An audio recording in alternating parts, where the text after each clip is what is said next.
I have with me Jayant Sinha sir. You grew up in an IAS household. You describe your life in Hazaribagh. When I won in 2014, I was actually the first IITian to actually win a Lok Sabha election. Can you share a couple of stories from working with Mr. Arun Jaitley? No, he was a fantastic person to work with because he was a consummate professional. One of the most important things we did together was GST. I was Minister of State for Civil Aviation for 3 years. So Digi Yatra के बारे में हम लोगों ने सोचना तब चालू किया when we realized that air traffic in India is growing rapidly. और आप अभी बैंगलोर से आ रहे हैं. 1 मिनट भी नहीं लगा. 1 मिनट नहीं. Your cycle time, your throughput time has decreased. Your face becomes your boarding pass. तो जैसे आपने बताया 1 मिनट में आप निकल गए. कि हमने उसको ऐसे बनाया उसका आर्किटेक्चर कि the moment you go through the airport and your PNR has been used.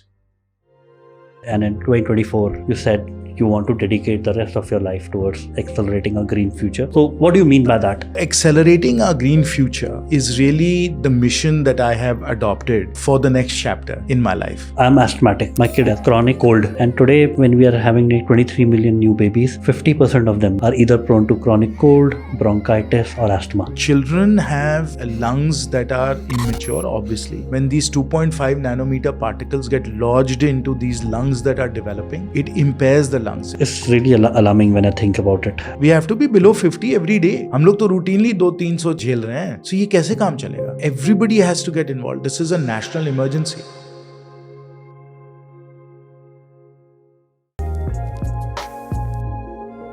Hi, this is Siddharth Alwalia, your host at Neon Show and managing partner of Neon Fund. Today we have a very important conversation. It's about accelerating our green future. I have with me Jayant Sinha sir. Welcome to the Neon Show, sir. Thank you very much, Siddharth, for having me. So, you have dedicated your part of the life to, accelerating a green future. I'll come to that, but you have played so many roles in your life, right? You are an IITian, a Harvard business alum. Then you spent time in consultancy as a partner at McKinsey, where you played role in, heading the global technology practice in software. And then you were India head at Omdiar, leading the VC firm. And it was one of the first VC firms to, set up shop in India. And from 2014 to 2024, you were a member of parliament from Hazaribagh in Jharkhand. Then, while you were an MP, you also were Minister of State for Finance and Minister of State for Civil Aviation. And you did so many reforms in both these. Well, thank you again, Siddharth, for having me on your show. And I'm very pleased to be able to speak about our green future to all of your listeners and your audience, which is a terrific audience. So once again, it's a real privilege, Siddharth, to be on your show. So you grew up in an IAS household. You described your life in Hazaribagh. How was in the household? Like, was it strict and disciplinarian, or? It was not strict or disciplined at all, Siddharth, because my father, of course, was very, very busy because he was either the subdivisional magistrate or the district collector, and was always in these roles that required him to be very, very busy. So the people who were at home, my mother, my grandmother, were very loving, very kind. And so we grew up in a very nurturing environment, in fact, full of books and music and lots of friends at home. So it was a wonderful, wonderful environment. And how many siblings were you? I have an elder sister who's a year and a half older than me, and a younger brother who's 2 years younger than me. And how has your father's career, shaped your decisions? It has not really shaped my decisions in important ways. He has been a role model for me, of course. But he, of course, was in the IAS. He also wanted me to take the UPSC, but I chose to be in the private sector. He, of course, stayed in India. I went off to the US after IIT, and I was there for 25 years before I came back. So in that sense, I followed a very different career from his. But there is a very important way in which, his life and the lives of other people in the family have had a very important influence on me. And that is in service to the nation. So my grandfather, my Nanaji, Shri N.C. Srivastavji, was an ICS officer. In fact, he's the one who built the Bhilai steel plant. Other members of my family have been in the IAS, the IPS, income tax, etc. So many, many members of my family have actually dedicated themselves to the country, as has my father. So watching all of these people, watching that generation really help build up India. As I said, my grandfather built the Bhilai steel plant with help from the Russians. You are very inspired to serve the country as well. So in that sense, my father's life and his political career has had a very significant influence on me, because it's been an inspiration that there is a point in your life when you should give back and when you should dedicate yourself to the nation. So coming back was always part of the plan. Serving the nation was always part of the plan. That I always wanted to do, and I've been very fortunate to have worked at Omidyar Network and been a venture capitalist in India, to have worked with McKinsey and helped do a lot of very important policy initiatives at McKinsey. I'll tell you two, in fact. One is the NASSCOM reports that we did. In fact, I was one of the co-authors of the first NASSCOM report in '99, which laid out the roadmap for the industry. So that was a very important contribution, I think, to the growth of IT services in India, the first NASSCOM McKinsey report. Then we did some very, very important work to help in public health to prevent the rise and growth of HIV/AIDS in India. That is work that we did for the Gates Foundation. And that resulted in a major grant from the Gates Foundation. We created an organization that actually then helped stop the growth of HIV/AIDS in India. So that also was an incredibly important and impactful contribution that McKinsey did. And of course, when I was at McKinsey, I helped do some of that work. So service to the nation has always been one of my very, very important goals. And in 2014, you had mentioned previously that your father never wanted you to join politics. He never wanted me to join politics. My father didn't want me to join. My mother didn't want me to join. My wife was adamantly opposed to it. My children were opposed to it. So despite all of that opposition, when I got the opportunity, I decided to take it. And, a lot of people say, well, why did you go into politics? And there's only one reason for doing it. And that reason was simply to serve the country. I felt that I was very fortunate and I was very blessed with many things that this country has given to me. And therefore, it is part of what I need to do in terms of my own duty is to serve the country and to give back to the country. So that's been the only objective, the only reason that I have done it. And obviously, as you can imagine, for somebody like me at that time, I was 50 years old, at the prime of my professional career. Yeah. Not only was there huge financial cost to doing it, but obviously a great opportunity and family cost to doing it. But like I said, the only reason for doing it was to serve the country. And you won your first election by 160,000 votes, right? That is I believe you would have faced a lot of doubts, and people would have said that you are an outsider, right? You don't come from the same fabric. You have studied outside. You are a Harvard graduate. So how did you take it? नहीं तो सिद्धार्थ, बड़े सारे उस समय articles वगैरह निकले, और एक आर्टिकल था जो मुझे अच्छी तरह से याद है. किसी ने उसमें लिखा फ्रॉम हार्वर्ड टू हजारीबाग. लेकिन फिर मैं सबको समझाते हुए गया कि आपने इसको बिल्कुल गलत कर दिया है, ये गलत है.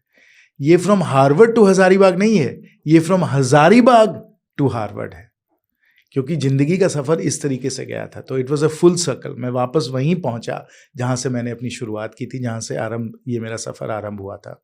So that's really been my life journey. As I said, I was born and brought up in Jharkhand. And yes, I had spent many, many years out of Jharkhand. But that's where I felt that I should give back. That's where I felt I should contribute, because वो मेरा जन्म भूमि भी थी और कर्म भूमि भी होनी चाहिए. And it's very interesting to know that, right? You had zero experience of politics, right? Before that. Well, I wouldn't say I had zero experience. I had some experience. So let me explain. On the policy side, because as you know, my father was the finance minister. We had got pulled into a few issues and, tried to help and provided our thoughts and contributions. So that was one way in which I had seen what policy making and politics at the highest level could be. And it was very, very interesting to see, how decisions can make a very big difference and really improve the lives of people. And I'll give you one example, which is that, and this is in my father's book, Confessions of a Swadeshi Reformer. Raghuram Rajan and I, and we are of course very good friends from our IIT days. Raghuram Rajan and I advised my father that we should have a mortgage interest tax deduction, because that would make mortgages much more affordable. It would reduce the cost of housing. EMI जो है वो कम हो जाएगा. So that was a suggestion we gave to my father. He implemented it in his budget, and then EMIs कम हुए, housing affordable हुआ, किफायती हुआ, and एक बड़ा ज़बरदस्त हाउसिंग बूम इंडिया में चालू हो गया, रियल एस्टेट बूम चालू हो गया, because we brought down the cost of housing. So there one could see, good policies can make a huge difference, right? And the design of the policy, the innovation behind the policy can really have a tremendous impact on the lives of everybody. So that was one exposure I had on policy making. The other exposure I had was, of course, Hazaribagh. एक लोकसभा चुनाव जो होता है ना सिद्धार्थ, वो बहुत बड़े पैमाने पे होता है. It's a huge enterprise. आपके तो 2200 बूथ ही होते हैं, 10-20 हज़ार आपके कार्यकर्ता होते हैं, लाखों लोगों से आपको भेंट करना पड़ता है. तो it's a very major undertaking. So as that major undertaking happens, my father, of course, has fought many elections. You as a family get pulled into it because आपको भी मदद करनी है. तो, virtually the last 3 or 4 of my father's elections, I was present during the campaign, helped out during the campaign. And in fact, in 2009, I worked very closely with his campaign, managed a lot of it. I also worked with the BJP control room and helped manage some of that as well. That's where I got to know Arun Jaitley ji actually quite well, and Anant Kumar ji well, because Advani ji was leading the campaign in 2009. So that's how I got introduced into both the policy making side of public life as well as the campaigning and electoral part of public life. And in 2014, was it Arun Jaitley ji that asked you to join BJP? नहीं, उसमें क्या हुआ कि my father had decided at that time that he didn't want to fight the 2014 election. Yeah. And once he expressed that view to Shri Rajnath Singh ji, who was the president of the BJP at that time, because they had seen me, they knew me, they said कि ठीक है, फिर जयंत को ही लड़ा दिया जाए. So that's essentially how I ended up getting the ticket and then fighting the election in 2014. But it must have been... And I must tell you one interesting thing about that. When I won in 2014, I was actually the first IITian who had taken JEE and all of that to actually win a Lok Sabha election. I myself didn't realize that. I thought there were other IITians, undergraduates. Yeah. There were some MTechs who had won before that. But I was the first BTech from an IIT who'd taken JEE, fought a Lok Sabha election and done this grassroots campaigning and gotten elected. But I can definitely say for the longest period of time, you will be the only Harvard graduate. No, that is also not true, Siddharth. That is also not true. No, because we have had multiple Harvard graduates who have fought and won elections. In fact, from Harvard Business School, Chidambaram ji has won many elections in Tamil Nadu. And he's also Harvard Business School MBA. We've also had Shugata Bose, who won from Tamil Nadu, who is a professor at Harvard, actually. So, yes, there has been a strong Harvard connection. Kapil Sibal ji also has been to Harvard Law School and so on. So, yes, there's a strong Harvard connection as well. And it must have been a huge execution effort, right? Because you had seen it, worked in it closely, but, fighting an election for the first time. And in your mind, I believe you hadn't prepared for it because you were on the ripe of your corporate career. I was working at Umedia Network when this whole situation started to develop. And of course, I left and, got into the whole campaigning process and everything else. And then, of course, the elections were in April, May of 2014. So yes, it was a very interesting and novel set of experiences for me, but not a complete sort of new thing, in the sense that, of course, as I said, in my father's previous elections, I had been deeply involved. And 2008 and 9, I had really, really worked very, very hard for his campaign. तो सब कुछ जो आदमी चुनाव में करता है, organisation, व्यवस्था का सब बंदोबस्त, कार्यकर्ताओं के साथ बैठक, इवन पब्लिक स्पीचेस, ये सब तो मैंने पहले किया ही हुआ था. लेकिन हाँ, जब आप दुल्हा बनते हैं तो तस्वीर बिल्कुल अलग होती है. And how did the Ministry of Civil Aviation happened for you? Actually, I was Minister of State for Finance first, working with Arun ji. Yeah. And because I knew Arun ji and I had worked with him in the past and all of that, and he knew me, he was, the person who suggested that I should come to the finance ministry. And then I was the Minister of State for Finance for 2 years before I went to civil aviation. Yeah, and then like after finance, how did all this the stars transpired for you to be in civil aviation? अब वो तो प्रधानमंत्री जी का निर्णय होता है, तो उनको लगा होगा ज़रूर, और उन्होंने मुझे बताया भी कि सिविल एविएशन में भी बहुत कुछ करने की ज़रूरत है, एंड था भी. It was a wonderful opportunity. तो इसलिए I had a wonderful time in civil aviation. बहुत कुछ हम लोगों ने वहाँ किया. फाइनेंस में भी बहुत कुछ हम लोगों ने किया, और अरुण जी के साथ काम करने का जो अवसर मिला वो तो अपने आप में अद्भुत एक अनुभव था. Can you share a couple of stories from working with Mr. Arun Jaitley? No, he was a fantastic person to work with because he was a consummate professional. He had been and was one of India's top lawyers. So he understood the legislative process, he understood lawmaking, he understood policy making extremely well. But because he had been such a good lawyer and handled so many important corporate matters, he understood business also extremely well. And then, of course, he was a brilliant politician also. Yeah.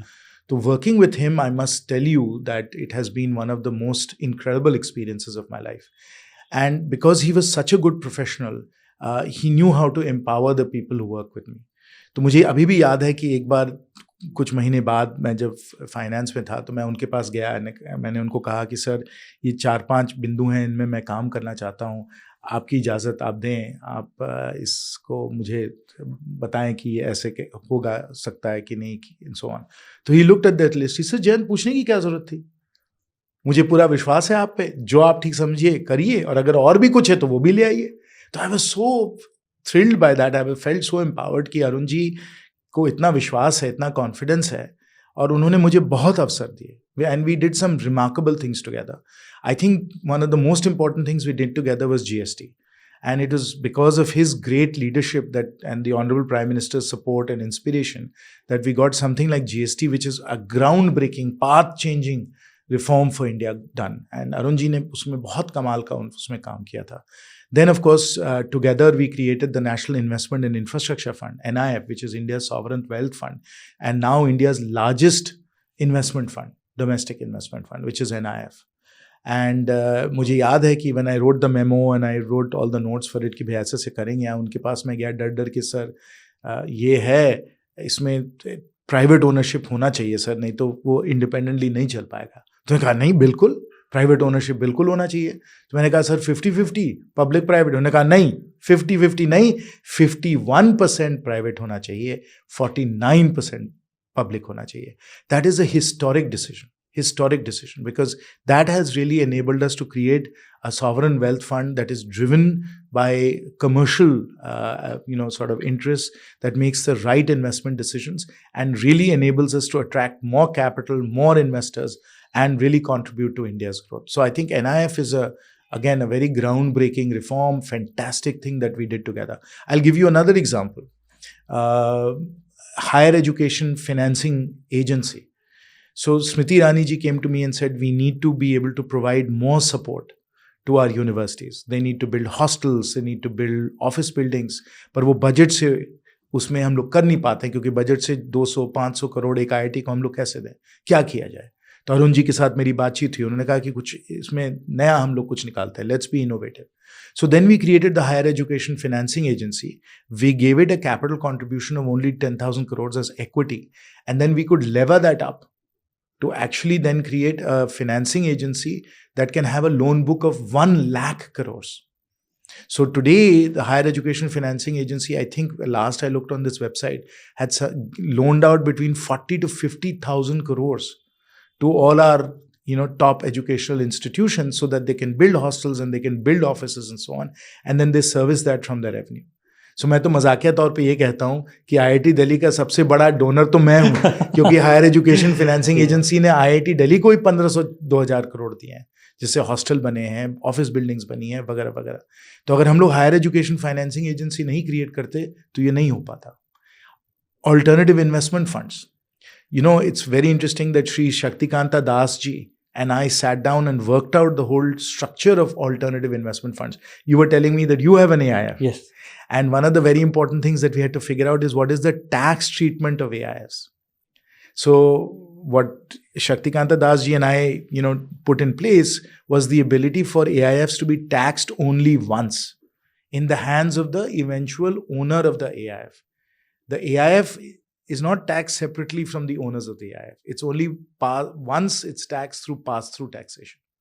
So that also, the creation of AIFs, GST, NIF, Higher Education Financing Agency. Abhi Honorable Finance Minister said कि 10,000 crore हम लोग और fund of funds में डाल रहे हैं. So fund of funds जो हम लोगों ने 2016 में create किया था, India Aspiration Fund के नाम से 10,000 crore हम लोगों ने दिया, और उसके through he, and we created an external investment committee which had not been done in government before, but we put in place that structure that enabled us to have really professional, high quality people who could decide कि इस venture capital fund को दिया जाए कि इस venture capital fund को दिया जाए. And that check and balance on government by creating an external investment committee has enabled the fund of funds to really scale up, support some 140 and 50 venture capital funds. आप लोगों को शायद सिडबी से पैसे मिले? नहीं. हाँ, पर आप जरूर आप लें, because it's meant to support our domestic venture capitalists. I believe at one point of time, Mr. Sanjeev Bikhchandani was sitting on Correct. He was on the external investment committee. Saurabh Srivastava ji was on the external investment committee. Now also we have very eminent people on the external investment committee. So this has been an institution that we have created, Siddharth. And that is very important.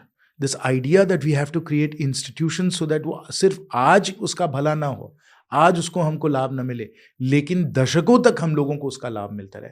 That institution building ना, चाहे वो GST council को हम लोगों ने बनाया, NIF को हम लोगों ने बनाया, हायर एजुकेशन फाइनेंसिंग एजेंसी को बनाया, फंड ऑफ फंड्स को बनाया, ये सब जो इंस्टीट्यूशंस जो बने हैं ना, इन इंस्टीट्यूशंस के बदौलत ही देश का विकास अच्छा हो सकता है. And I believe once you joined as a member of state for civil aviation, that was one of the most remarkable times that we had, because the number of airports almost doubled in a very short period of time. The privatization of Air India is a case study globally, right? And the creation of Digi Yatra, even US doesn't have an equal of Digi Yatra. I was Minister of State for Civil Aviation for 3 years. And we got some remarkable things done. जैसे आपने बताया, एक तो doubling of airports, उसकी भी कहानी है. तो Honorable PM साहब had told us and inspired us कि भाई हम लोगों को हवाई चप्पल वालों को हवाई जहाज में बैठाना है. तो फ्लाइंग फॉर ऑल होना चाहिए, सबके लिए. तो हम लोगों ने कहा कि उड़ान, और उड़ान का क्या है, उड़े देश का आम नागरिक, उड़े देश का आम नागरिक हवाई चप्पल वाले को हवाई जहाज पे बैठाएंगे, फ्लाइंग फॉर ऑल. तो ये हम लोगों को करना था. So we devised a scheme, and then we had to get all the airlines to agree to that also. So we devised a scheme by which that if you were flying certain routes, you would make a contribution to the UDAN kitty. So you would, in a way, cross-subsidize the high traffic routes with the low traffic routes. So we created this kitty, this fund for UDAN, again, another institutional innovation. That fund has now enabled us to provide subsidies for routes for 3 years that are not getting any flights and so on. And because we started to get flights, we could also get airports. क्योंकि airport आप बना दीजिए और कोई flight ही नहीं है तो फायदा क्या हुआ. तो ये उड़ान के जो रूट्स थे, they have enabled airports like Darbhanga, Bikaner, ऐसे एयरपोर्ट्स को हम लोगों ने चलाया क्योंकि उड़ान की सब्सिडी मिली. तो फिर फ्लाइट्स आए तो फिर जो एयरपोर्ट्स थे, वो एयरपोर्ट्स जो थे वो चालू हुए.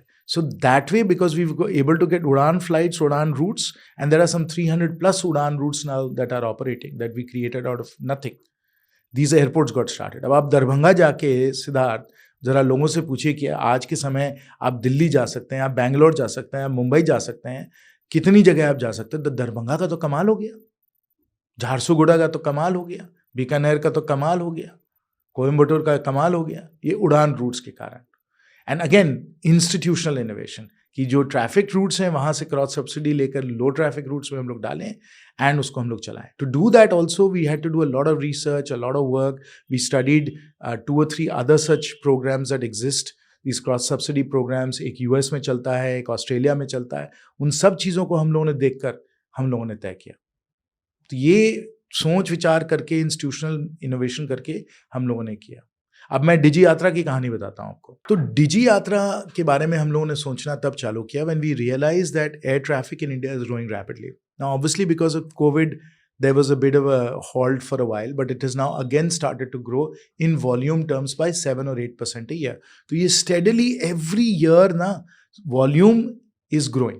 और आज के समय there are more people flying on planes than they are taking upper class travel and railways. उससे ज़्यादा ही संख्या हो गई है, इतने ज़्यादा लोग हो गए, मतलब 30 करोड़ 40 करोड़ लोग जो हैं ट्रिप्स जो हैं वो अब प्लेन्स पे हो रहे हैं। अच्छा, अब जब ये होगा तो एयरपोर्ट्स भी क्राउडेड हो जाएंगे।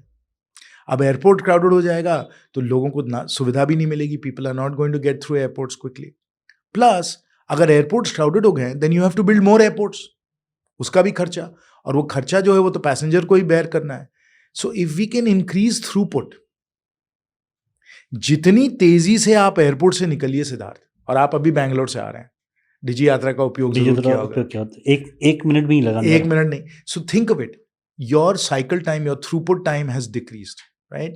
Because your throughput time is decreased, what has happened to capacity? You've increased capacity. That's simple operations research. Remember, I have a degree from operations research from the University of Pennsylvania. So this is simple operations research. You increase capacity by decreasing throughput time. So we said, okay, how do we decrease throughput time? So we said, okay, if we can make it all digital, your face becomes your boarding pass. तो जैसे आपने बताया 1 minute में आप निकल गए, जहां 5 minute लगते थे अब 1 मिनट निकल रहे हैं। So how do we do that, right? So we had to create a system where if you went into an airport and your PNR was active, the airport would allow you access and you could just go through the access gate, you would go through security, you would go through your boarding gate. ठीक है ना? तीनों जगह lines को जल्दी जल्दी जल्दी जल्दी आपको पार करना है। So we had to build a system where you could show your face 3-4 times to get through the airport quickly. How could we do that? Required an institutional innovation again, Siddharth. We had to think through this from a policy point of view. See, your PNR belongs to the airline. आप जब ticket खरीदते हो, it's a private contract between you and the airline. तो वो PNR तो airline का हो गया। अब एयरपोर्ट को PNR का एक्सेस हम लोग कैसे दिलवाएं? आज पूरी दुनिया में इसको इंस्टीट्यूशनली सॉल्व नहीं किया गया है। अमेरिकन एयरलाइंस, यूनाइटेड, लुफ्थांसा, इनको तो मिल गया आपका PNR, बट आप दुबई में हो, आप JFK में हो, है ना, आप नरीता में हो, टोक्यो में, तो उनको कैसे मिलेगा लुफ्थांसा से? नहीं मिल सकता है। इंडिगो के पास है तो GMR को कैसे मिलेगा? That's where we needed the institutional innovation. And the institutional innovation was we passed a rule. I literally passed that rule as DGCA rule. And the rule was that during the active PNR time, which is 4 hours for an international departure, 3 hours for a domestic departure, when your PNR is active, that PNR has to be given to the airport. And we decided that we would create a pooling vehicle. And that's the Digi Yatra Foundation company. We created a Section 8 company that's owned by Airports Authority of India, and it's owned by all the other airports. So it's like a Switzerland, it's neutral. Neutral हम लोगों ने create कर दिया। और सब airlines को जब आपका PNR एक्टिव है तो वो सब एयरलाइंस को वो PNR डिजी यात्रा को देना है। डिजी यात्रा में वो एक्टिव PNR आ गया। वो PNR जो है वो आपके आधार से जुड़ा हुआ है, आपके चेहरे से जुड़ा हुआ है। आप गए एयरपोर्ट में, PNR एक्टिव है, आपका चेहरा है, you present yourself, facial recognition happens and you get access. You see, now to make it GDPR compliant, and that's where I have to thank Nandan ji and Sharad ji and others at iSpirit who helped us figure this out. कि हमने उसको ऐसे बनाया उसका architecture कि the moment you go through the airport and your PNR has been used, we purge it. So there is no permanent record of your travel to enable privacy. तो ये डिजी यात्रा हम लोगों ने बनाया, उसको अब रोल आउट कर रहे हैं धीरे धीरे धीरे. एंड ये नेशनल डिजिटल ट्रैवलर प्रोग्राम है सिद्धार्थ, क्योंकि सब एयरपोर्ट्स और सब एयरलाइंस उसी प्लेटफॉर्म पे हैं और ये सरकार ने बनाया. And by the way, honourable PM साहब का जो विजन है ना of digital public infrastructure, DPI, digital public infrastructure, जिसमें आधार है, UPI है, ONDC है, ऐसे ऐसे गेम चेंजिंग प्लेटफॉर्म्स हैं, उसमें एक डिजी यात्रा भी है. This also is part of the digital public infrastructure of this country, and it has been put together because we had the India stack. You see? So this is how things build on themselves. And that's how, we can innovate and do all these institutionally amazing things that then become a platform. एक दिन नहीं, Digi Yatra तो अब सैकड़ों सालों चलेगा. And the beauty of Digi Yatra is it's just access. आप उसको रेलवेज में भी यूज कर सकते हैं, आप उसको कैंपस में भी यूज कर सकते हैं, कहीं भी यूज कर सकते हैं. जहां एक्सेस की जरूरत है वो एक्टिव आपको टाइम मिला हुआ है, आप जाकर क्लियर कर दीजिए. दैट्स द आर्किटेक्चर बिहाइंड डिजी यात्रा. You see what I am saying? And most people don't realize it कि the data is stored locally on your phone for that duration. कि अगर आप कोई पैसेंजर अपना फ़ोन एयरप्लेन मोड पे डाल दे उस समय, तो डिजी यात्रा काम नहीं करेगा, because the government doesn't store the data centrally. Exactly right. but this is huge amount of work. I'm so excited sir कि आप क्लाइमेट में क्या करने वाले हैं. हमने एयर इंडिया की तो बात ही नहीं की. अब एयर इंडिया का भी प्राइवेटाइजेशन, वो भी ऑनरेबल पीएम साहब का आदेश था कि इसको करना है, अरुण जी का इंस्पिरेशन था कि इसको करना है. वहाँ भी हम लोगों को बहुत इनोवेशन करना पड़ा. हम लोगों ने पहले तो we created a separate SPV where we took all of the non-core assets of Air India, the land, the buildings, various things like that. We put all the non-core, non-operating assets of Air India into this special SPV. Then we worked out so that the workers, the unions of Air India were going to get security, they were going to get their necessary guarantees. So we took care of that. And then number 3, हम लोगों ने जो bidding की Air India की, वो bidding भी हम लोगों ने इस तरीके से की कि you could actually bid on the amount of debt that you were assuming as opposed to the equity that you were going to pay. That also required a tremendous amount of innovation and a long policy process to get us there. And that's how we got Air India privatized. And now you see how well Air India is doing, the wonderful work that the Tatas are doing with Air India. And we will create an incredible airline in India which will provide us a variety of domestic services for sure through Air India Express. But we will potentially create one of the great long-haul airlines of the world. The great long-haul airlines. Because right now we are only dependent on Emirates, Singapore Airlines. बिल्कुल. अब air India के नए A350s आ रहे हैं. It's a totally world class experience. इतना बढ़िया टाटाज ने इसका सब ऑर्गेनाइज किया है. We will have an airline that will compete against Qantas and Singapore Airlines and Emirates. How proud is it going to be for us as Indians when we fly Air India? And it's the only direct flight which connects the Silicon Valley of India to Silicon Valley of the globe. अब आप बताएं, आप बैंगलोर में हैं, you're flying directly to San Francisco and you're flying on a new A350. What a fantastic experience.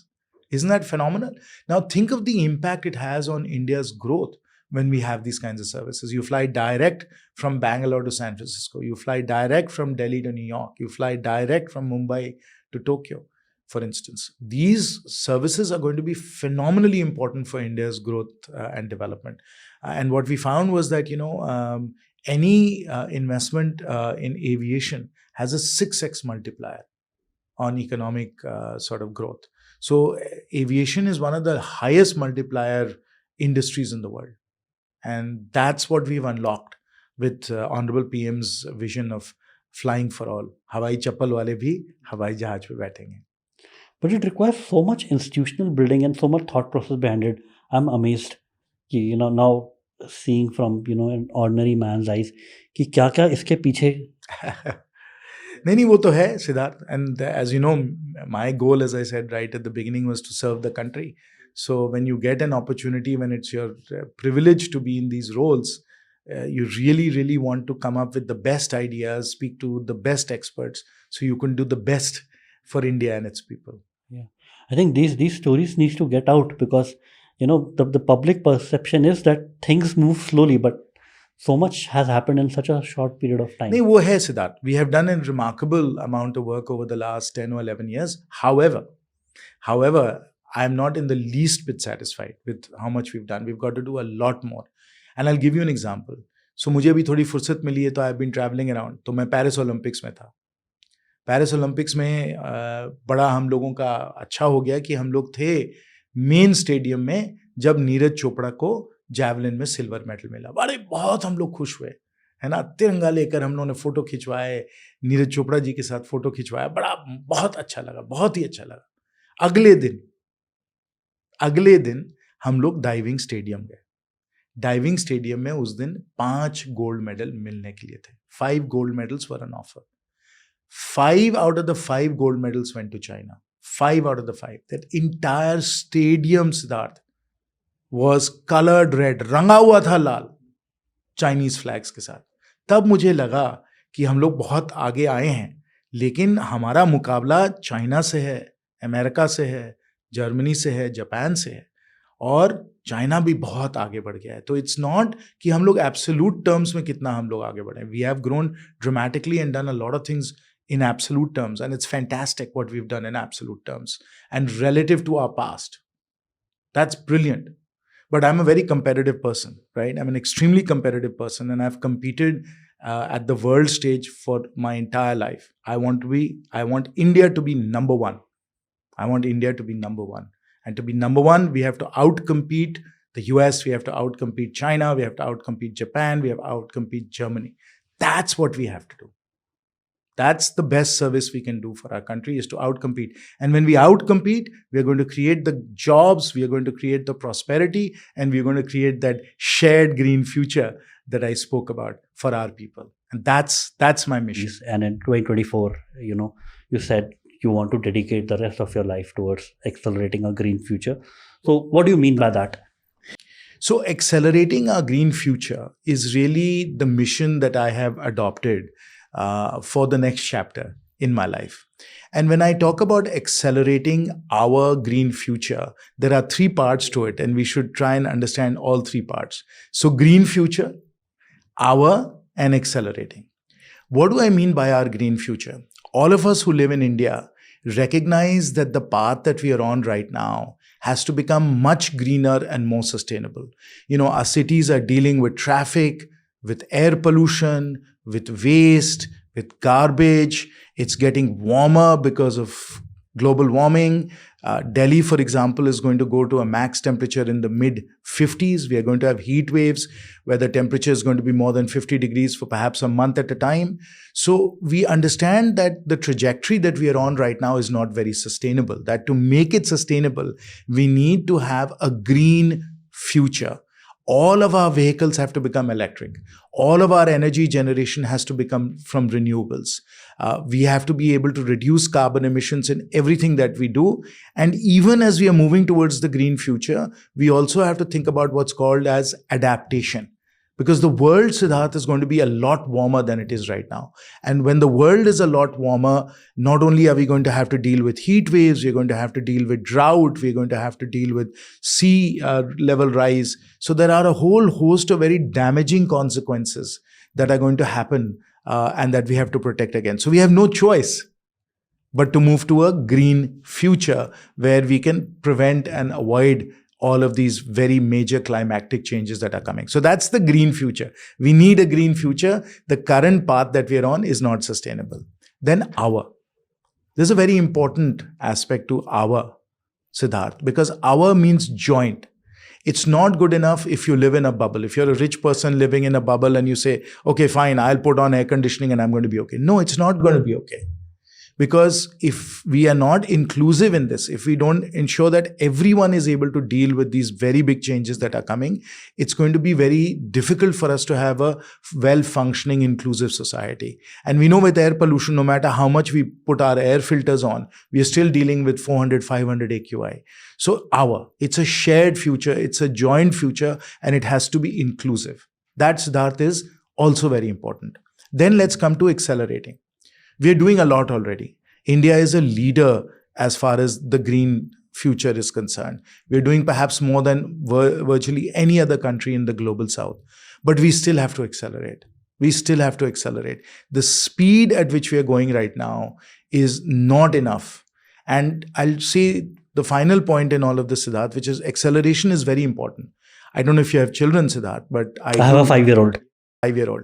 Now, when it comes to our children, look at how much we think about everything in their life. Which school should they go to? What career should they have? Whom should they get married to? How can we give them a better life?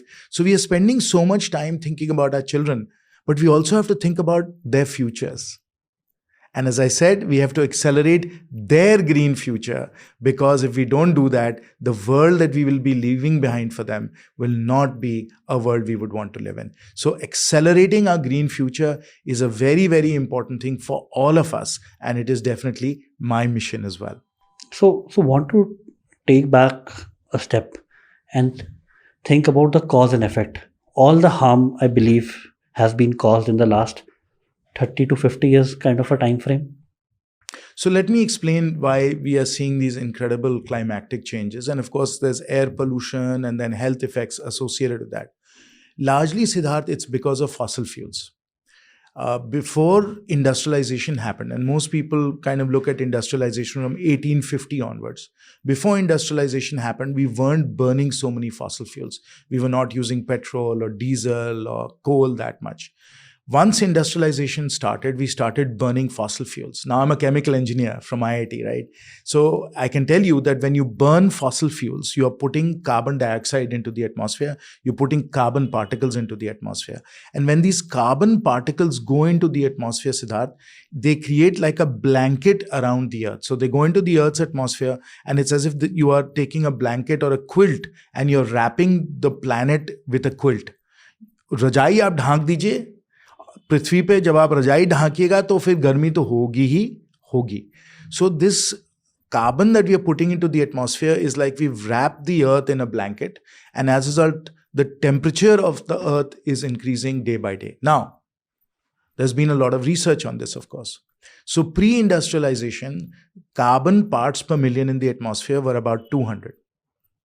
From 1850 onwards to today, where we are at 2024, carbon parts per million have gone up from about 200 to about 440. So they've increased by 220 parts per million in just the last 170 years or so, right? So 2024, from 1850 to now, about 170 years, this is how much they've gone up. Now, most people are thinking, even if we get to net zero by 2070 or 2080, which is when people expect the planet to get to net zero, we are going to go from 440 parts per million to something like 600, 650 parts per million. So think of the blanket getting thicker and thicker over time, right? So the blanket was at 200, it became 440, now it's going to 600, 650. So you got a thick blanket. We've got a thick blanket around the planet. And this is baked in. There's nothing you can do about it. Even if we get to net zero by 2070, which is India's target, or 2080 globally, this carbon is going to go into the atmosphere. And there is no way to get this carbon out of, no technology to get this carbon out of the atmosphere. Unless the answer is no. Maybe post 2100, we'll find that we have scaled up nuclear fusion sufficiently that we can have the free energy to suck carbon out of the atmosphere. Till then, it's just very difficult to see how we can set up a scaled energy system that can actually pull carbon out of the atmosphere. To pull carbon out of the atmosphere, like everything else, we need energy. But that energy cannot be carbon, using energy or fossil fuel energy. It has to be something like nuclear fusion, which again, we can discuss in detail if you want. But until we get to that type of massive zero carbon energy source, we can't pull that carbon out of the atmosphere. So that 650 kind of is baked in. And when the 650 is baked in, that means that warming, and this is the UN projection, the warming that we are going to get is going to go to 3 degrees centigrade, global average mean temperature. So since industrialization from 1850 onwards till 2024, which is where we are right now, global average mean temperatures have increased by 1.2, 1.3 degrees centigrade. Okay. Now, in the next 75 years, between 2025 and 2100, in the next 75 years, instead of 1.2, 1.3 degrees centigrade, we're going to increase by 1.8 degrees centigrade. So the rate of global warming is going to massively increase. It's probably going to triple, people are thinking. So this extreme weather that we see, the fires in California or the flooding in Valencia in Spain or the droughts that we are seeing, these extreme weather events are triggered by this warming trend that we are seeing. But the warming trend, as I've told you before, is accelerating. That's why we also have to accelerate, you see. So the carbon mitigation, which is taking, decarbonizing, also has to accelerate, because the carbon that's going into the atmosphere and the global warming that we're going to see is also accelerating. So we have to accelerate. We have no choice. But as I said, this is all already a given. Physics is physics. You can't change physics. And so the physics of this is actually crystal clear. It's going up. 3 degrees centigrade global average mean temperature is pretty much baked in. It's going to be very difficult to try and avoid that. Now, very important to understand what 3 degrees centigrade global average mean temperatures mean. First, these are global average temperatures. Global average. the global average includes the oceans, which is 2/3 of the planet. The oceans are a big heat sink. So if the oceans also are going to be, so much warmer, then you can imagine land temperatures being higher than global averages.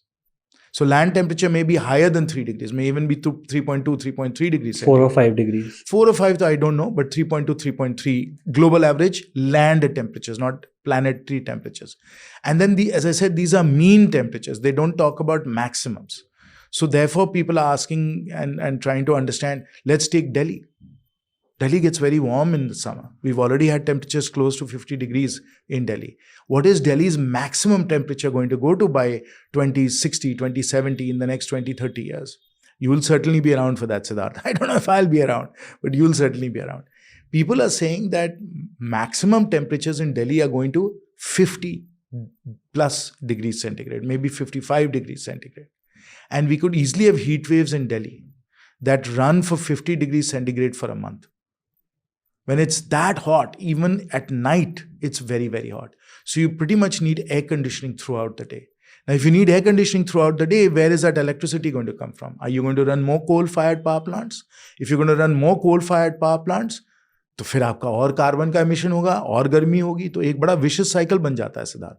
So we have to be very thoughtful about the physics of what you're dealing with and how to kind of manage it so that we can accelerate our green future.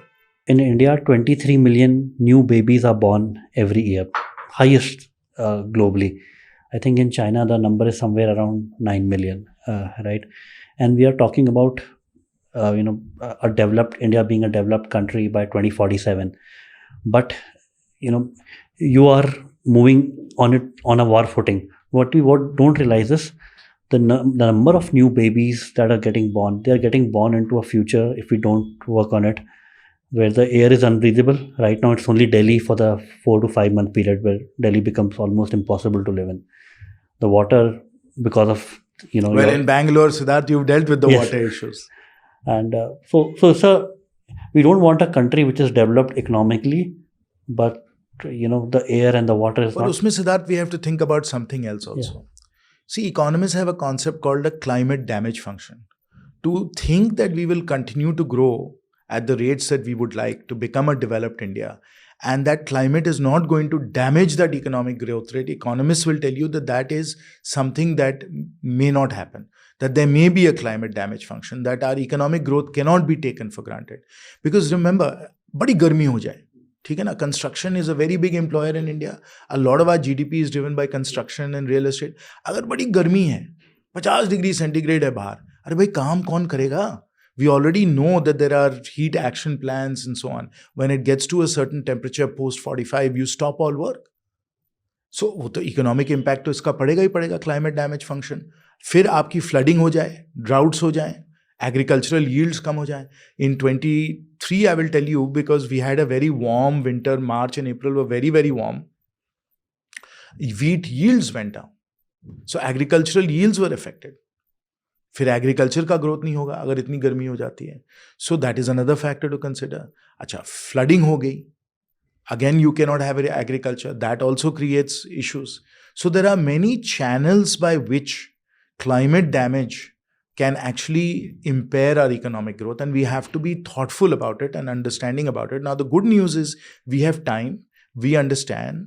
Honorable Prime Minister and his entire leadership team is fully knowledgeable and conversant on this full set of issues, and so we are taking necessary policy action.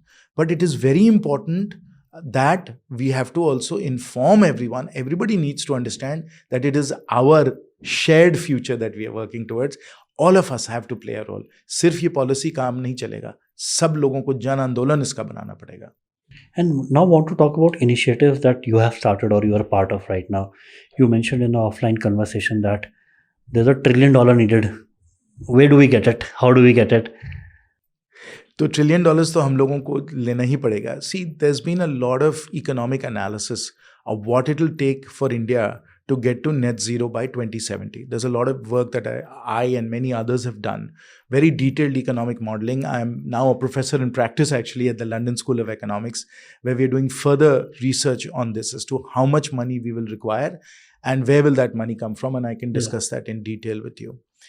But all the economic modeling is showing us that for us to get on a net zero trajectory, so that, as the Honorable Prime Minister has said, we get to net zero by 2070, it's going to require in the next 10 or 15 years an additional $1 trillion of investments in the private sector alone. Public sector chhod dijiye, budget chhod dijiye. Just in private sector investment, we will need $1 trillion more. And how are we planning to get that? So there's good news for venture capitalists like you in that, Siddharth. We will need to mobilize this through 4 or 5 different sources for the private sector. Number one, venture capital has a very important role to play. And I have just written a book called India's Green Startups, which of course are VC backed. And if we can scale up these green companies like a Blue Smart, a Battery Smart, a Kisan Connect, a Chups, fantastic companies, fantastic businesses. If they scale up, they will grow, they will decarbonize. Decarbonization, in fact, is, Siddharth, their business model. So if we back them with venture capital and we enable them to scale, they will automatically start decarbonizing and accelerating our green future. Okay? So that's a wonderful way of doing it through venture capital. Second source is private equity.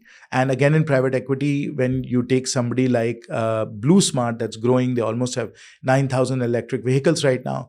When they start to scale up, we need private equity to come in and support them. Venture capital is in the startup phase, but when you get to the growth phase, that's when we need lots and lots of private equity as well. Third source has to be infrastructure investments. We need very significant infrastructure investments. We've got to build out renewables. 500 gigawatt of renewables is what the Honorable Prime Minister has asked for. We need a lot of infrastructure investing to build out 500 gigawatts of renewables. We've got to convert our entire electric charging networks and massively scale that up, because we are going to take our 250 million vehicles and make them electric. So massive investments are required in charging networks. Look at trucks, look at buses. People have estimated if we were to just take our diesel buses and convert them to electric, we will need $400 billion. That's infrastructure investing. There's a great company called GreenCell right now that is India's largest e-bus company, and that's scaling up rapidly. And for that, we need significant infrastructure investing. So that's the third source. Then the fourth source is concessional capital. When I talked about venture capital, private equity, and infrastructure investing, this is commercial investing. So you have to generate commercially high returns to be able to generate capital and return capital. Otherwise, nobody's going to put in money. Why are you going to put in money? But because we understand that from a societal point of view, this is so important, there is a need not just for commercial capital, so that there's a need for what is called concessional capital also. And concessional capital can come from multiple sources. It can come from the government, it can come from philanthropies, and it can come from multilateral development banks. So a little bit of commercial capital, 10% of commercial capital boosts returns for commercial capital. So 10% concessional capital, 90% commercial capital. That's blended finance. That's what we need to be able to drive this $1 trillion mobilization of capital. So we have commercial capital of various sorts that's required, but we also need concessional capital of various sorts to make this happen. And this blended finance is what you are working on right now. That's right. So part of my work at the London School of Economics and the multilateral development banks is to understand what are the different blended finance instruments that through policy, through philanthropy, through multilateral development banks, what are these blended finance instruments that we can create and then scale up? And how do we scale them up? Who scales them up, right? Those are the kinds of issues that we're looking at the London School of Economics. And for the capital needed, right? This is one part of it. How much of are we self-sufficient for, and how much do we need to, let's say, raise from the global north? I think the vast majority of the $1 trillion, Siddharth, is going to have to come from the global north. And of course, they will want commercial returns, which is why we need the concessional capital to make it happen. Just the multilateral development banks are not going to be enough. We need commercial capital. There's plenty of commercial capital, trillions and trillions of dollars of commercial capital. But we will need concessional capital also. Now, why am I saying that domestic capital is not going to be enough? We need domestic capital in any case for all the other things that we are doing, right? We are building out bridges, roads, airports, all of that we are building out. We are growing our companies right now. So we are investing about 60, 70 billion dollars a year in corporate investment. And, much of that is coming from domestic sources, but a lot of it is already coming from foreign sources. Now, if we needed another 50 to 100 billion dollars, if we had to double the capex that we're doing right now, we are already pretty much tapped out on domestic sources. So much of it is going to have to come from foreign sources. Plus, we are going to have to mobilize even more domestic capital. Which means that companies like Blue Smart, Battery Smart, Euler Motors, and all these companies, they need to increase their market cap from what projected market cap can be. Like, for example, Blue Smart is going to grow to be, let's say, the next Uber or Ola of India, right, in scale, which can be $4 or $5 billion, which is not very attractive to the largest global VCs, right? It needs to be a $40-50 billion outcome in each of these cases. It'll happen, Siddharth. It'll happen because we have the scale in India and we have very attractive business models that are being developed. But you go one step at a time, right? So a startup will first have to be worth $4 or $5 million, then 40 or 50 million, then 400, 500 and become a unicorn, then 4 or 5 billion and become a unicorn, and then, a mega unicorn. So these things have to happen in stages. Everybody starts off slowly and then accelerates. So that is what we have to unlock, just this whole process of becoming a bigger, more scalable, more valuable company. And as you know well, as a venture capitalist, and of course, in my own professional life, that's really what I have been, a tech investor, a venture capitalist. It's all about the business model that you create, and of course, about the entrepreneurial team that you build, the organization that you build, because organizations have to scale, business models have to be profitable. But one very stark reality is the 70% of carbon emission is coming from global north. And when you talked about, accelerating our green future, it's just not like we can fix this problem in India. It's not possible. Globally, the countries together have to fix it. Of course. But global north, by and large, Siddharth, has committed itself to getting to net zero by 2050. So whether it's the US, whether it's the European Union, whether it is Japan, Korea, all of these countries, OECD countries, global north countries, pretty much have already committed to reaching net zero by 2050. In many countries, like in the UK and in the European Union, in Australia, in New Zealand, in Japan, they have legislatively committed to net zero by 2050, and they are on that trajectory. So really, we have to ask ourselves what's going to be the case in 2050. Today, just so that you have the numbers, total global carbon equivalent emissions is 60 billion tons, roughly 60 billion tons. Out of that 60 billion tons, India is 3.5 billion tons. Okay, so we are about 6.5-7% of global carbon equivalent emissions. That's where we are right now. By 2050, the projections are that most of the global north will have gone to zero. In fact, by 2060, the biggest emitter in the world, which is 30% of global emissions, is China. So the projections are, the UN projections, China also has committed itself to this goal, is by 2060, China will also be at net zero. Okay. And, 50 onwards, will be declining very fast. So by 2050, 2060, the rest of the world will have come down, but global emissions will have only declined from 60 to 50. Why? Because even as the global north and China are declining, the global south is increasing most rapidly. And the country in the global south that's increasing most rapidly in emissions terms is India. So right now, the projection is we will have about 50 billion tons in 2050 of global carbon equivalent emissions. Out of that 50 billion tons, 10 to 14 billion tons could actually come from India. So at that time, we could be a quarter, 25% of global emissions. Now, that's obviously not sustainable either for us in terms of our own climate, our air pollution, or something that others will be willing to accept. They'll say, you're blowing up our forests. You're destroying our lifestyle by emitting so much carbon. Now, China recognized this a long time ago, right? They're at 30 right now. But they are the world leaders when it comes to solar. They're the world leaders when it comes to batteries. They're the world leaders when it comes to EVs. So it's very hard to say them, you're 30%, this is wrong, we'll penalize you, etc. They say, but look at the speed at which we are reducing it. So China is reducing their emissions. People believe they have peaked and their emissions are now going to decline going forward. But in India, emissions, instead of peaking and declining, in fact, are increasing year after year. So we are likely to go from 3.5 billion tons to 10 to 12 billion tons, which will be 25% of world emissions in 2050. That's what the projections are right now. That's why we have to accelerate our green future. We have to bend the curve. And this is the decade, Siddharth, when we have to do it. And do you see many folks around you, both in government and private, making it their number one priority like you have done? I think the Honorable Prime Minister is very committed to it. And he has, on multiple occasions, spoken about it and how important it is. And obviously, that leadership, that vision on his part has permeated through government.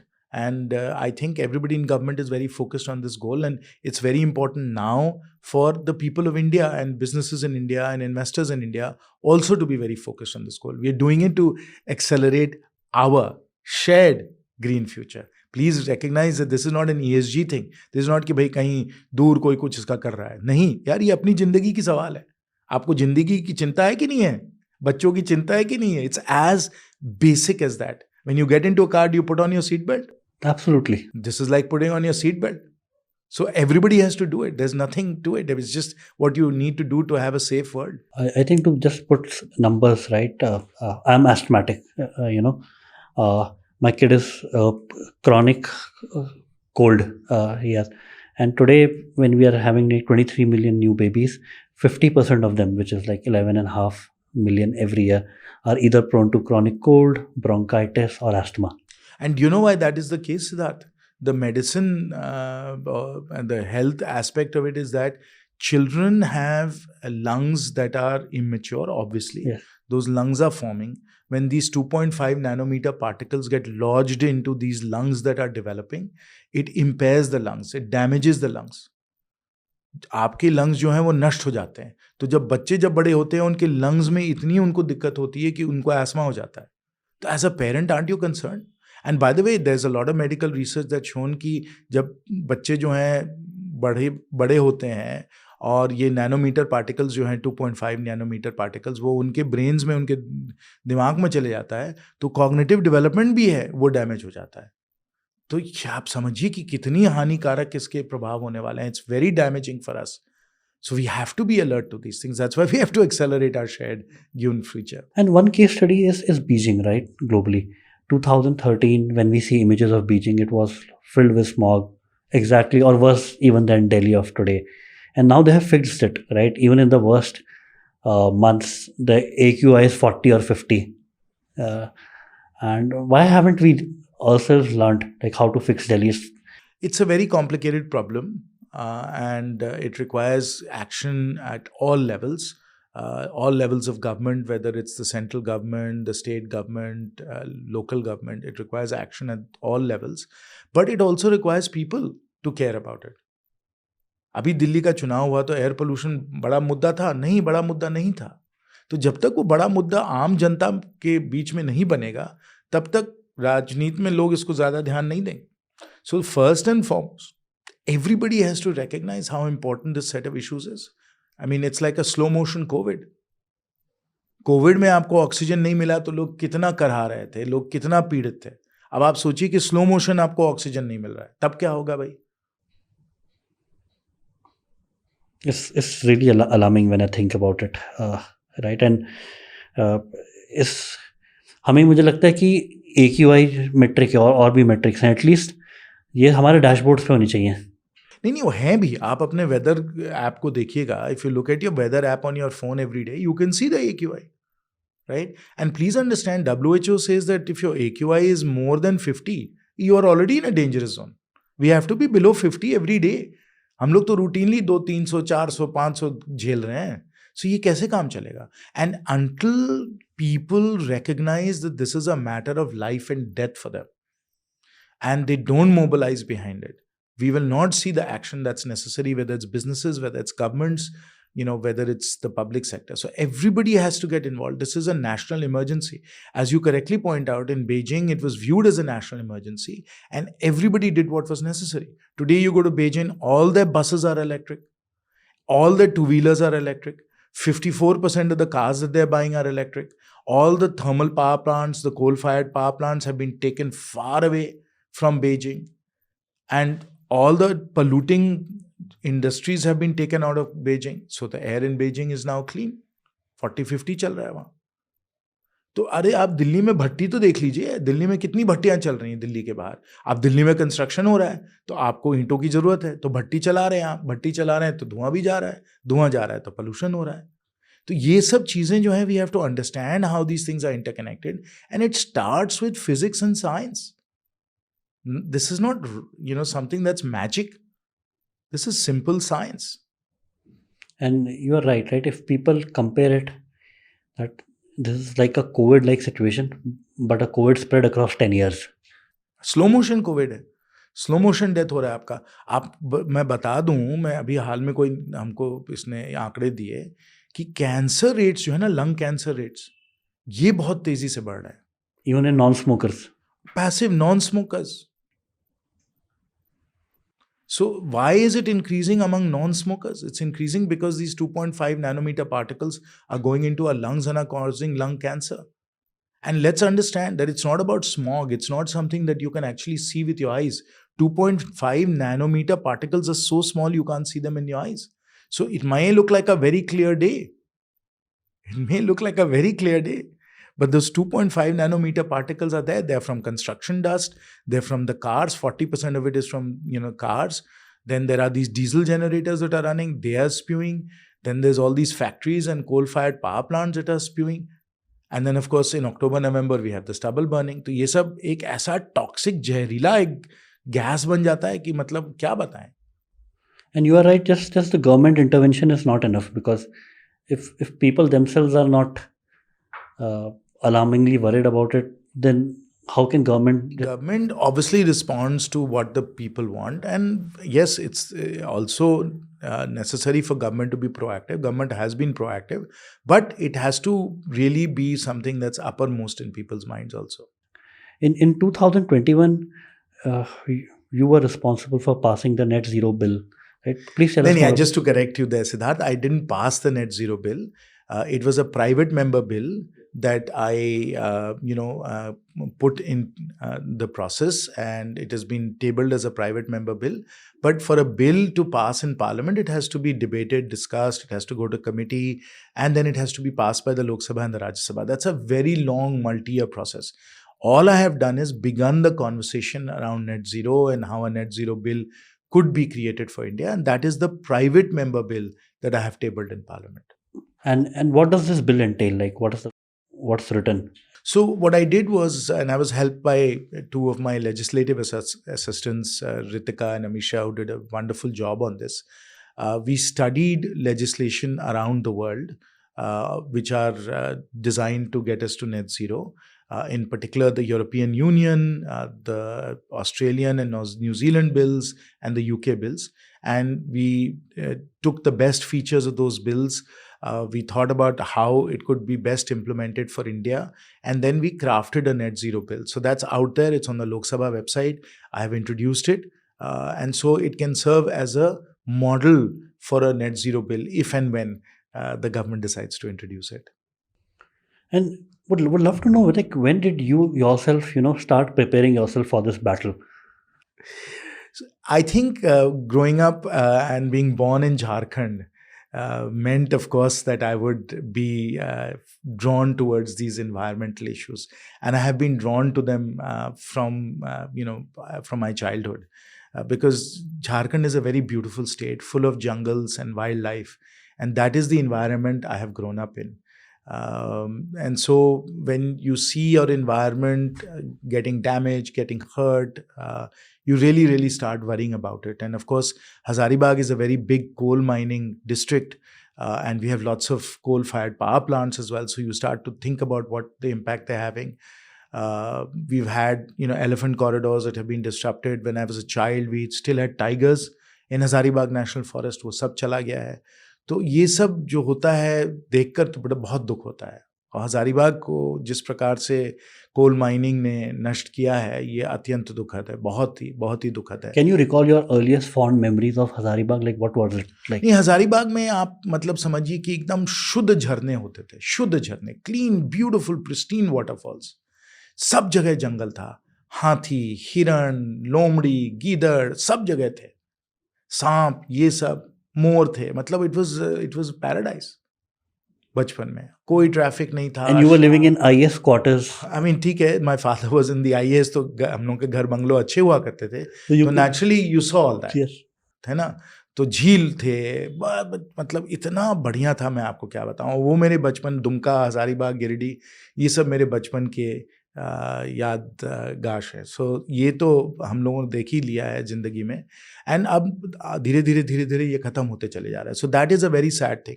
In fact when I was in IIT, one of the projects I worked on was a more fuel efficient wood stove back in the 1980s, because I could see the deforestation happening in Jharkhand even then.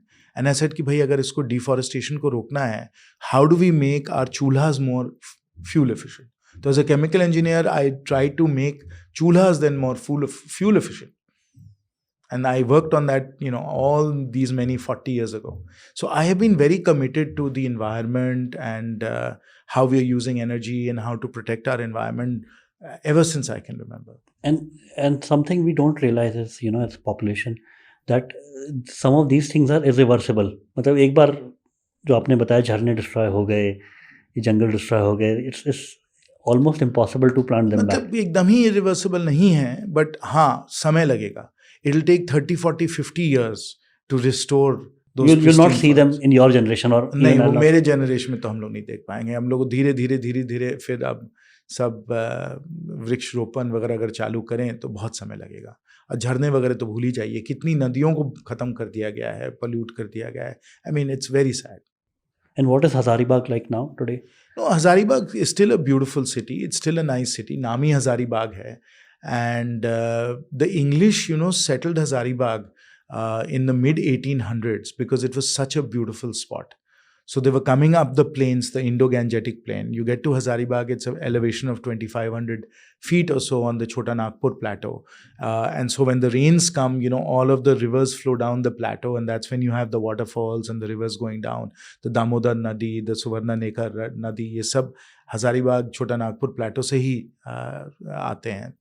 And as I said, forests and wildlife. और ये हज़ारों साल से माना जाता है. आपको याद होगा कि भगवान बुद्ध जब थे, तो भगवान बुद्ध जब वर्ण में गए तो वो बोध गया गए. बोध गया is right at the start of the छोटा नागपुर प्लेटो इन बोध गया. वहाँ से आप प्लेटो बढ़ता है तो then you come up to Hazaribagh and so on. So this is for thousands of years been an area where you've had forests, you've had wildlife, it's been beautiful. And anybody who wanted the solitude of the forests, like Bhagwan Buddha, came there. We had monasteries, Buddhist monasteries. We found an incredible Buddhist monastery in Hazaribagh, very close, literally 15 kilometers from my house. That is from 700-800 AD and must have been there for hundreds of years.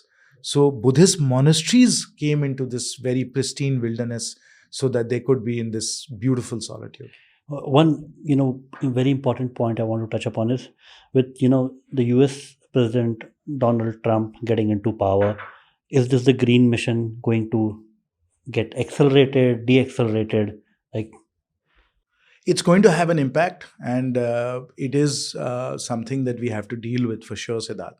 But the way I phrase it is to say profits trump politics. Profits trump politics. The very good news on green technologies is that they have become very cost effective now.